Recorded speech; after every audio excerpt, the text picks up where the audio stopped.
Salut! Aujourd'hui, j'ai décidé de vous parler de l'échec. Pas le jeu, hein, vous savez, où il y a des petits pions qu'on déplace. D'ailleurs, je sais pas pourquoi le pion cavalier il s'appelle cavalier alors que c'est un cheval. Donc quand je parle d'échec, je voulais parler de l'échec, vous savez, le grand échec, le gros échec, celui qu'on redoute. Non, surtout pas échouer! Voilà la troisième chronique, donc ça fait pas super longtemps non plus, hein, mais me voilà super angoissée. Je me dis, bon, Et pas angoissée par la page blanche, hein. Moi, je peux parler de tout.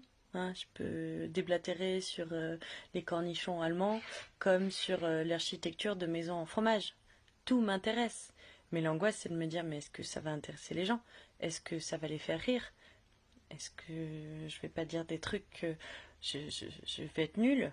Je vais échouer. Mais le pire, quand j'ai peur d'échouer, c'est même pas l'échec encore. C'est la peur d'échouer.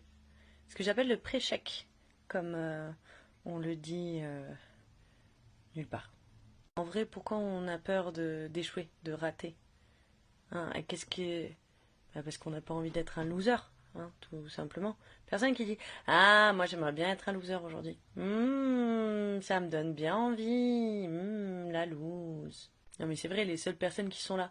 Non mais les échecs, c'est super important pour te constituer en tant que personne. Vous savez, c'est les trucs sur Facebook ou sur les réseaux où on a les personnes qui ont échoué plein de fois et qui maintenant sont super connues, les success stories américaines. L'homme qui voulait vendre du poulet, le gars KFC, il a essayé plein de restaurants, il n'a jamais réussi. Et un jour, au bout du 775e, il a réussi. Et ça a marché, comme quoi il faut aller au moins jusqu'au 776 échecs avant de dire j'arrête le poulet. Mais en vrai, le mec, il a eu de la chance. Enfin, de la persévérance aussi. Hein. Mais si l'idée qu'il a eue qui a vraiment marché, le restaurant, il l'avait eu pendant la grippe aviaire, eh ben, quéquette. Et en vrai, tout simplement, l'échec, ça fait mal. Hein. Et des fois, t'as pas d'enseignement sur l'échec. Genre, effectivement, moi là, j'ai échoué, j'ai mis une culotte qui est trop petite. Donc j'ai échoué aussi pendant l'achat, parce que j'ai pas bien mesuré l'étendue de mes fesses. J'ai échoué. Bon, j'ai un enseignement, il faut que j'achète des culottes plus grandes. Mais des fois, t'échoues, mais tu t'y peux rien. C'est même pas toi qui contrôle. Exemple, tu postules à un emploi. Vous êtes 100. Enfin, vous n'êtes pas 100 là, mais t'as 100 personnes face à toi. Compétition! Tu postules et tout est clean, tout est beau et tout. Et t'es pas pris. Eh ben, tu te sens comme une bonne vieille merde, que même personne n'y veut marcher dessus.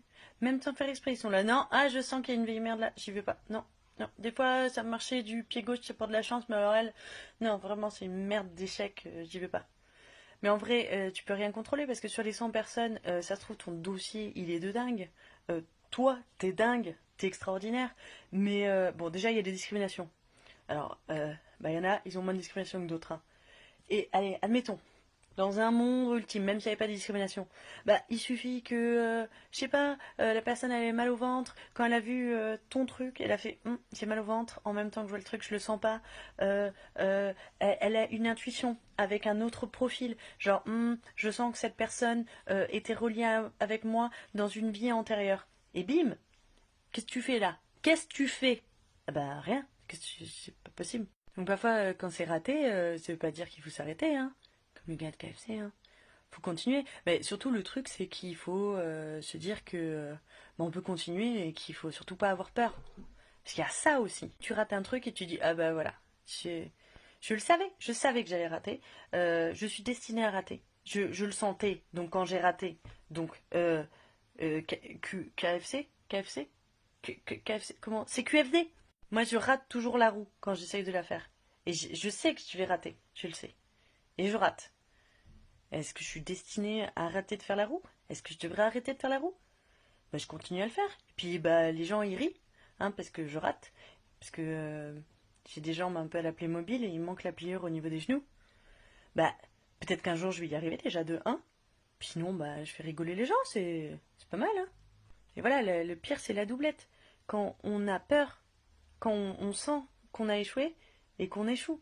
Parce que notre cerveau il fait tu vois, je te l'avais dit, on a raté. C'est mais tu vois que t'es une vieille merde, on a encore échoué. Je le savais. Alors que en vrai, quand les gens ils réussissent et qu'ils pensent qu'ils vont réussir, bah ok ils réussissent. Mais des fois il y en a ils pensent qu'ils ont réussi et il rate. Et donc ça marche pas ton truc. C'est pareil, si à un moment t'as peur, tu sens qu'on va te manger la main. C'est pas parce qu'un jour ça t'est arrivé qu'on te mange la main que t'étais destiné à qu'on te mange la main. Je sais, c'est une putain de coïncidence, mais ça se trouve, ça aurait pu jamais t'arriver. Et tu te rends compte si, genre, toute ta vie, t'as eu ça, ah là là, on va me manger la main, on va me manger la main, et ça t'arrive jamais, t'auras juste souffert toutes ces années de te dire on va me bouffer la main, alors que c'est même pas arrivé. Limite, vaudrait mieux qu'on te bouffe la main vite, comme ça c'est fait, c'est calé, on n'en parle plus, quoi. Moi je me dis que à défaut de pas avoir d'échecs, parce que c'est pas possible, tu vivras toujours des échecs dans ta vie de toute façon. Bah, le seul truc que tu peux faire, c'est juste déterminer comment tu te sens. Ok, j'ai eu un échec, mais je suis pas un échec moi-même, mon entité de personne. J'ai fait un échec, je suis pas un échec. Je veux dire, t'es pas un champion parce que un jour, quand t'avais 12 ans, t'as gagné une course à la natation. Hein. Je dis pas ça parce que je suis arrivée troisième à cette course et qu'on n'était que trois. Ça n'a rien à voir. J'ai pas de problème avec cette histoire. En tout cas, moi, j'avais envie de vous dire que vous êtes tous et toutes des réussites. Bon, après, la réussite, hein, voilà. Hein. Bon, en tout cas, si vous avez des idées de sujets, parce que moi j'en ai, mais peut-être que vous en avez, et comme ça, moi je sais qu'une personne elle dira ah, moi je voulais qu'elle parle de ce sujet. Bisous.